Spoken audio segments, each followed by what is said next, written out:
어머니 리브가의 걱정이 지금 이만저만이 아닙니다. 쌍둥이 중에 형인 아들, 첫째 에서가 지금 둘째 야곱을 죽이려고 하고 있습니다. 어찌 하루에 너희 둘을 다 잃으랴. 어머니가 고민하고 있습니다. 그래서 야곱을 자신의 오라버니인 라반에게로 피신시키려고 합니다. 형의 노가 풀릴 때까지 몇 날을 거기서 머무르라. 어머니 생각엔 아마 한 1년, 2년쯤 되면 되겠지 생각했을 것 같습니다. 그러면 내가 곧 사람을 보내어 너를 거기서 불러오리라. 근데 이 이별이 20년이란 세월이 됩니다. 그리고 그 후에 야곱의 인생은 여러분이 잘 알듯이 정말 이런 파란만장한 인생이 없습니다. 저 창세기 47장에 그가 바로를 만났을 때 바로 앞에서 말하죠. 내 나그네 길의 세월이 130년입니다. 내 나이가 내 조상의 나그네 길에 미치지 못하지만 참으로 험악한 세월을 살았습니다. 나그네 길, 험악한 세월을 삽니다. 성경도 나이에 따라서 좀 다르게 읽혀지는 것 같아요. 확실히 30대 때 읽었던 성경이랑 50대 때 읽는 성경이 좀 다를 것 같습니다. 70대 때 읽는 성경은 또 다를 것 같아요. 그런데 설교할 기회를 못 얻을 것 같아서 열심히 지금 읽으려고 합니다. 내 젊었을 때 청년들에게 설교할 때는 하나님의 축복, 하나님이 야곱을 축복하시는 장면, 그렇게 눈물 나고 감동적이잖아요. 아버지 이삭으로부터 하나님께서 할아버지 아브라함에게 약속하셨던 그 축복을 받습니다. 하늘의 이슬과 땅의 기름짐이며 이 땅의 곡식과 포도주를 너에게 다 줄 것이고 만민이 너를 섬기며 열국이 너에게 굴복하리라. 기가 막힌 축복을 받고 길을 떠나는데 현실은 돌을 베개 삼고 자야 될 그런 현실입니다. 그런데 하나님이 꿈에 나타나셔서 하늘문을 여시고 사닥다리를 하늘에서 내려오게 하시면서 천사가 오르락 내리락 하는 장면을 보여주시면서 여호와께서 나타나셔서 말씀하시는 거예요. 나는 너의 할아버지의 하나님, 너의 아버지의 하나님이라. 이 땅을 내가 너와 내 자손에게 주리니 내 자손이 티끌처럼 동서남북에 펼쳐지리라. 아버지 이삭의 축복이 아니라 하나님의 축복이 나타난 거예요. 내가 너와 함께 있어 어디를 가든지 너를 지키며 너를 떠나지 아니하리라. 야곱이 너무 감격해서 자기가 베개 삼았던 그 돌을 가져다가 돌단을 샀고 비상금처럼 가지고 있던 귀한 기름을 거기에 다 쏟아붓고 하나님, 여기가 하나님의 집이 될 것입니다. 베델이라고 부르잖아요. 하나님의 축복. 가슴 뛰는 이야기잖아요. 그리고 야곱이 저 20년 후에 고향으로 다시 돌아오게 될 때 또 눈을 들어서 보니까 하나님의 군대가 자기와 함께 했단 말입니다. 마하나임. 아, 하나님의 엄청난 군대가 나를 지켰구나 하는 이 베델의 축복에서부터 마하나임의 축복까지 이와 같은 하나님의 축복이 나의 축복이 되기를 바라서 하나님, 저 베델의 축복이 나의 축복이 되게 하시고 저 마하나임의 축복이 나의 축복이 되게 해주세요. 그렇게 성경을 많이 읽었죠. 다윗을 읽을 때에도 다윗에게 베풀어 주셨던 하나님의 축복, 베드로를 읽을 때에도 베드로에게 베풀어 주셨던 하나님의 축복, 그게 너무 감격스러워서 이 야곱의 축복, 또 하나님 앞에 너무 야곱이 감격해서 내가 10의 1조를 하나님께 드리겠습니다 하는 그 약속을 보면서 예화도 미국에서 최고 부자였던 락펠러가 받았던 축복, 그리고 이 락펠러가 하나님 앞에 감사하면서 11조 약속을 지켰던 것, 뭐 이런 하나님께 받은 축복이 늘 넘버원 관심사. 야곱이 받은 축복, 다윗이 받은 축복, 하나님의 축복, 이것이 너무 귀했었죠. 그런데 뒤로 가면 갈수록 야곱의 이야기도 다윗의 이야기도 그리고 베드로의 이야기도 하나님의 용서의 이야기로 바뀌는 것을 볼 수가 있습니다.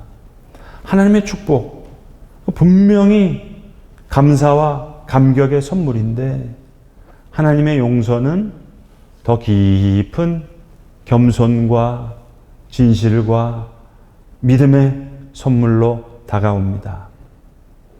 여러분, 다윗도 하나님의 축복을 받을 때 늘 담대한 사람으로 용기의 사람이 되고 감사의 사람이 되지만 다윗이 하나님으로부터 용서를 받을 때, 그래서 성경이 기록하고 있는 다윗의 맨 마지막 장면도 그렇잖아요. 아라우나의 타작마당으로 회개하면서 올라갑니다. 그 모습 속에 다시 그 다윗이 진실한, 겸손한 사람이 되잖아요. 베드로도 하나님의 축복을 받은 사람이었다가 그 복음서의 맨 마지막 장면을 보시면 바요나 시몬아, 요나의 아들 시몬아, 네가 나를 사랑하느냐? 내 양을 먹이라. 그 주님의 용서 앞에 다시 겸손하고 진실한 믿음의 사람으로 거듭나잖아요. 야곱도 약복강가에서 분이엘, 하나님의 얼굴을 뵙는 듯한 그 용서와 사랑 앞에 힘입어서 이제 형 에서를 만나러 나아갈 수 있는 겸손과 진실과 믿음을 다시 얻잖아요. 여러분, 요한복음 14장부터 16장까지를 보시면 그건 예수님이 직접 설교하셨던 마지막 설교잖아요. 그때 제자들에게 부탁하신 말씀을 자세히 보시면 제자들에게 부탁한 건 딱 두 가지입니다. 나의 안에 거하라. 그리고 서로 사랑하라.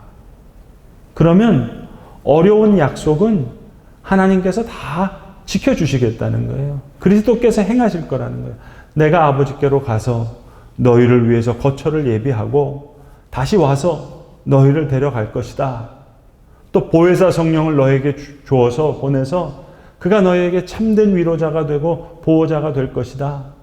어려운 약속은 하나님께서 다 지켜주시고 너희는 그저 나 안에 거해서 그리고 서로 사랑하라. 그걸 부탁하시는 거예요. 예수님, 하나님 아버지를 사랑하시고 죄인들을 사랑하셨듯이 너희도 그렇게 내 안에 거하고 서로 사랑하라고. 이렇게 하나님의 축복 앞에 서 있던 모습에서 하나님의 용서 앞에 서 있는 모습으로 변화되는 이 모습 속에 저는 우리가 살아내야 되는 믿음의 방정식이 있는 것은 아닌가 그런 생각을 해봅니다. 교회의 존재 양식도, 성도들의 삶의 방식도 하나님의 분명히 축복이 있죠. 근데 때로 그 축복 앞에 거칠어질 때가 있잖아요. 베드로도 너의 믿음의 반석 위에 교회를 세우리라 하고 인자는 고난받아야 되겠다 하니까 절대로 그럴 수 없습니다 할 때 사탄아 물러가라 그러시잖아요. 그러니까 우리가 하나님의 진리를 소유하고 있고 우리는 하나님의 축복을 받았고 그리고 세상은 그저 사냥꾼이 되어버린 에서와 같고 이렇게 하나님의 축복을 자칫 잘못하게 우리가 받게 되면 혹 독단의 복음, 배제의 복음으로 왜곡되고 변질될 수가 있잖아요. 오늘 리브가가 고민합니다. 어찌 너희 둘을 다 잃으랴. 아무 공로 없이 받은 은혜와 사랑과 축복이기에 주 안에 거하여서 서로 사랑하라는 그런 우리의 복음을 살아내는 방식이 되어야 되는 것처럼 특별히 정복적이고 분열적인 이 세상에서 하나님 나라의 복음을 증언해야 되는 저와 여러분의 삶의 방식, 그것은 하나님의 용서 앞에 겸손과 진실과 믿음의 사람으로 그 복음을 드러내는 것. 그러니까 야곱도 그렇게 하나님의 축복 앞에 서 있었던 그 모습이 점점 하나님의 용서 앞에 서 있는 그런 모습으로 변화되게 됩니다. 여러분, 그 출발부터 태중에서 두 나라가 싸웠다고 하잖아요.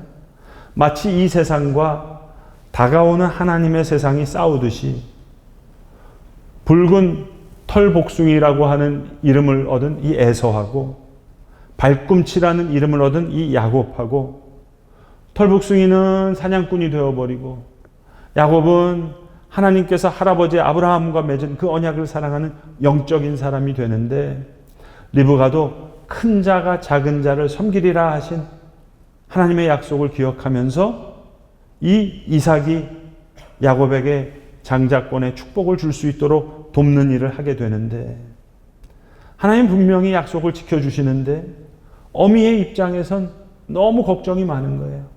어찌 아들 둘을 다 잃으랴. 여러분, 하나님의 축복 앞에 서 있던 야곱이 하나님의 용서 앞에 서는 그 야곱으로 변화되기 위해서 야곱은 정말 파란만장한 생애를 살아갑니다. 세 가지만 짧게 생각해 볼까요? 첫 번째, 야곱이 아버지를 속였잖아요. 근데 웬걸요? 외삼촌이자 장인이 되는 라반에게 된통 더 속습니다. 그 정도가 아닙니다. 자기 아들들에게도 속잖아요. 꿈에도 생각 못했을 거예요. 몇 배를 더 속습니다. 두 번째, 에서와 야곱만의 싸움이 아닙니다. 야곱의 아들들이 싸워요. 그래서 야곱이 가장 사랑했던 아들 요셉을 죽이려고 하고 팔아먹잖아요. 세 번째는 할아버지 아브라함은 그래도 사라와 여종 하갈 사이의 문제였어요. 그런데 야곱은 자기의 두 아내예요. 레아와 라헬 사이의 문제예요. 친자매이자 자기의 아내인 어머니 리브가가 두 아들을 다 잃으랴 하는 이 기막힌 눈물도 기가 막히지만 야곱의 두 아내는 레아는 사랑받지 못해서 눈물을 흘리고 라헬은 베냐민을 낳다가 눈물을 흘리면서 죽습니다. 그러니까 기가 막힌 눈물이죠. 그 많은 아픔과 쓰라림 속에서 야곱은 험악한 세월을 살아가지만 하나님은 약속을 지키시는 거예요. 왜? 야곱을 사랑하시니까. 야곱을 다 용서하셨으니까. 그러니까 야곱은 하나님의 축복 앞에서도 힘을 얻지만 하나님의 용서 앞에 더 큰 위로와 더 깊은 겸손과 진실과 믿음의 선물을 얻습니다. 이게 야곱의 인생이에요. 저는 교회와 성도들의 믿음을 살아내는 믿음의 방식의 힌트가 바로 여기 있다고 생각합니다. 야곱의 이야기를 계속 보면 야곱의 스텝이 계속 꼬입니다. 오늘 교회와 성도들의 스텝도 계속 꼬일 때가 있어요. 그런데 하나님은 그 어려운 약속을 계속 지키세요. 야곱의 스텝이 계속 꼬이잖아요. 그가 사랑했던 요셉을 다른 아들들이 팔아먹는 거예요. 그런데 하나님은 그 요셉을 통해서 요셉을 팔아먹은 형제들을 다시 구원해냅니다. 그러니까 야곱이 요셉에게 2배의 축복을 주잖아요. 그래서 두 아들 므낫세와 에브라임을 맞아서 손을 어금 맞추고 축복한다고요. 2배의 축복을 주는 거예요. 근데 이 야곱의 2배의 축복도 스텝이 꼬여요. 이스라엘 역사에서 여러분, 이 므낫세와 에브라임은 오히려 잃어버린 이스라엘의 족속이 됩니다. 왜요? 가장 강성했던 므낫세와 에브라임 지파가 진실과 겸손과 믿음을 잃어버리거든요. 그러니까 이번에는 다시 유다의 후손으로 오신 예수님께서 제자들에게 너희가 잃어버린 족속에게로 가라 하면서 요셉의 아들들 그걸 찾아서 보내는 거예요. 그러니까 하나님은 예수 그리스도를 통해서 이 약속을 지키시는 거예요. 여러분, 유다의 아들은요, 창세기의 이야기를 보시면 죄송하지만 경상도 사투리로는요 문디 같은 이야기예요. 전라도 사투리는 거시기한 이야기고요. 충청도 말 중에 여러분 제일 무서운 말이 뭔 줄 아세요? 충청도에서 목회하시는 목사님들이 그런 얘기 해주시더라고요. 충청도에서 목회하다가 교인들 입에서 이 말 나오면 목회는 끝장이래요. 그게 뭐냐면 목사님 대슈. 그러면 끝이래요. 여러분 유다의 아들, 예수님이 유다의 후손으로 오시는데 유다의 아들 이야기 만약 충청도 분이 들으시면 목사님 대슈. 그럴 만한 이야기예요. 며느리 다말이 창녀의 모습으로 변장해서 시아버지 유다와 관계를 맺어서 아이를 낳아요. 이게 창세기가 전하는 유다의 아들 이야기예요. 그 유다의 후손으로 오셔서 요셉의 잃어버린 아들들을 구원해내세요. 왜요? 야곱의 스텝은 꼬였지만 야곱과 맺으신 하나님의 약속을 지키시는 거예요. 오직 예수 그리스도께서 그 약속을 지켜내시는 거예요. 여러분 이러한 다툼과 싸움의 이야기는 성경을 가로지르는 주제예요. 처음서부터 끝까지. 가인과 아벨의 이야기에서부터 이 털복숭이 에서와 발꿈치 야곱의 싸움에서부터 이 세상과 다가오는 세상이 싸우는 마치 발을 붙잡고 있는 그러나 큰 자가 작은 자를 섬기는 이 예언의 말씀을 예수 그리스도께서 지키시는 거예요. 여러분 전쟁이란 다툼만 생각해도 그래요. 지금 우리나라도 남북이 갈려져 있잖아요. 이스라엘은 2차 세계대전에 독일에게 당한 홀로코스트를 이야기하지만 또 지금은 저 팔레스타인을 더 비참하게 보복하잖아요. 우리나라도 일본에게 피해를 받았는데 또 베트남 전쟁 때는 베트남에게 피해를 입히잖아요. 리브가의 태중에 두 나라가 싸우듯이 이 쌍둥이가 싸우듯이 온 세계가 싸움과 다툼이에요. 그럼에도 그 와중에도 하나님은 하나님의 사람들을 하나님의 축복 앞에 감사하고 감격하는 모습에서 하나님의 용서 앞에 더 깊은 겸손과 진실과 믿음의 사람으로 변화시키십니다. 야곱처럼요. 다윗처럼요. 베드로처럼요. 자꾸 성경이 그렇게 읽혀져요. 아, 그렇구나. 하나님의 축복이 감사와 감격의 선물이라면 하나님의 용서는 더 깊은 겸손과 진실과 믿음을 주시는 선물이구나. 그래서 우리 주님께서 나중에 베푸실 천국 잔치에 누가 주님 가까이 갈까? 그런 생각 좀 해보거든요. 골리앗을 물리친 다윗과 같은 사람일까? 하나님의 축복을 많이 받아서 그래서 감사하면서 많은 일 한 사람? 그런 사람이 주님 곁에 가까이 앉을까? 생각이 되다가도 그런 면도 있겠지만 아니지. 천국 잔치는 진정한 화해와 용서의 자리일 텐데 그렇다면 누가 이 땅에서 이 화해와 용서의 길을 가려고 더 많이 수고하고 더 많이 애썼을까? 그걸 우리 주님께서 반드시 기억하실 것 같아요.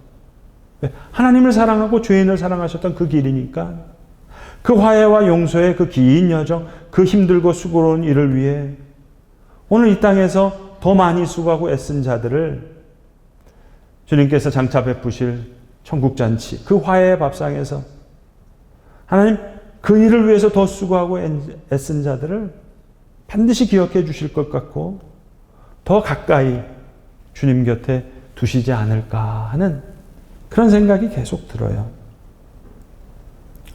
여러분 때로 하나님의 축복 앞에 야곱은 거칠어질 때가 있었습니다.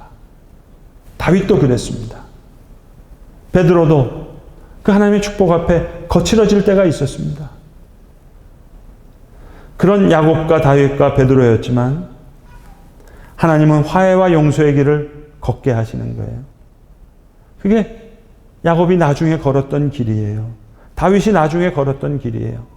예수님께서 걸어주셨던 그 길을 따라 베드로도 그 화해와 용서의 길을 따라 걷습니다. 오늘 리브가가 어찌 하루에 너희 둘을 다 잃으랴 걱정하고 있어요. 고민이 이만저만이 아닙니다. 혹 우리를 향하신 우리 하나님의 걱정은 아니실까? 그리스도의 몸 된 교회와 그 성도들을 향한 주님의 고민은 아니실까? 그러나 화해와 용서의 길을 걸으신 그리스도께서 야곱의 그 약속, 그 축복을 지켜내시는 거예요. 하나님의 축복으로부터 열려진 길이 아니라 하나님의 용서로부터 다시 열려진 길이었습니다. 시편 85편에 이런 말씀이 있습니다. 사랑과 진실이 만나고 정의는 평화와 서로 입을 맞춘다. 야곱의 인생이 그랬습니다. 정의와 평화가 서로 입을 맞추기 위해서 야곱은 험악한 생을 살아야 했습니다. 사랑과 진실이 만나기 위해서 어찌 너희 둘을 하루에 이르랴 그 어미 리브가는 걱정해야 했습니다. 사랑하는 성도 여러분, 하나님의 축복 앞에 서 있던 그 열정적인 야곱, 당당했던 다윗, 충성심에 불났던 베드로처럼 하나님의 축복을 갈망하고 그 축복에 감격했던 우리 한국교회도, 그 교회에 속한 성도들도 예수 그리스도께서 이루신 하나님의 용서 앞에 다시 겸손해진 야곱처럼, 다시 진실을 찾았던 다윗처럼, 다시 새로운 믿음의 사람으로 부름받았던 베드로처럼 그렇게 우리의 믿음을 이 시간 이곳에서 다시 살아내 될 줄로 그렇게 믿습니다. 기도하겠습니다. 아버지 하나님, 다윗에게도 베드로에게도 야곱에게도 하나님 큰 축복을 허락해 주셨습니다. 그러나 다윗에게, 베드로에게, 야곱에게 그보다 더 큰 용서를 허락하여 주셨음을 압니다. 하나님의 축복이 우리에게 감사와 감격의 선물이듯이, 그러나 하나님의 용서는 우리에게 더 깊은 겸손과 진실과 믿음의 선물인 줄로 아오매, 주님, 하나님의 용서 앞에 다시 서는 겸손해진 야곱처럼, 진실해졌던 다윗처럼, 믿음의 사람으로 다시 부름받은 베드로처럼 오늘 이 땅에서 우리의 믿음을 온전히 다시 살아내는 그런 주의 사람 되게 하여 주시옵소서. 우리 구주 예수 그리스도의 이름으로 기도드리옵나이다. 아멘.